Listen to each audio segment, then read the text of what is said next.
Hola, soy María Isabel González, soy estudiante del máster en fotografía, producción y creación. Vine desde Colombia, Medellín, a hacer específicamente el máster. Me ha parecido un máster muy rico en teoría.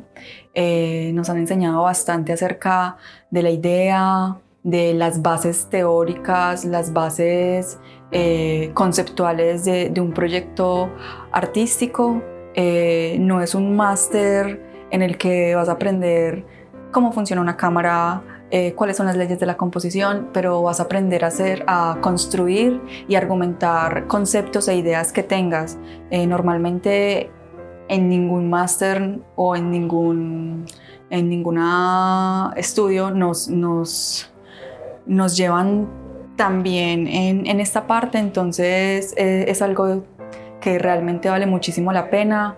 Hemos logrado aprender muchísimo acerca de autores, de teorías, de metodologías que ayudan mucho en el proceso de creación artística, de creación fotográfica, de no hacer meras fotografías, porque en la actualidad todos tenemos la capacidad de hacer fotografías, pero lo que hace diferente este máster es que te ayuda a que esas fotografías realmente puedan sobresalir de otras y que tengan argumentos válidos y conceptos importantes para ofrecer y para expresar en este mundo.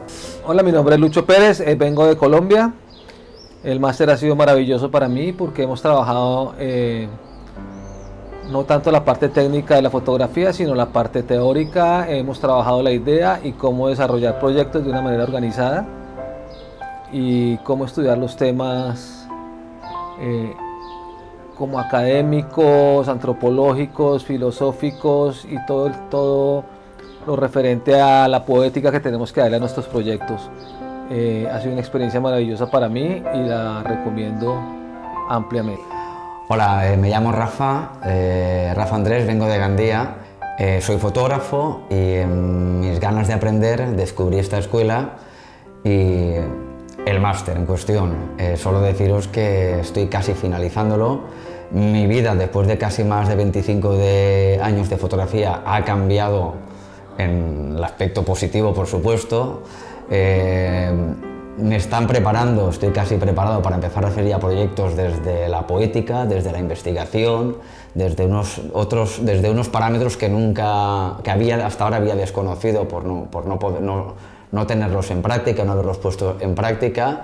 Vamos, y lo recomiendo desde todos los puntos de vista, como crecimiento personal, como fotógrafo, como cualquier persona que quiera avanzar en esto de la fotografía y del arte.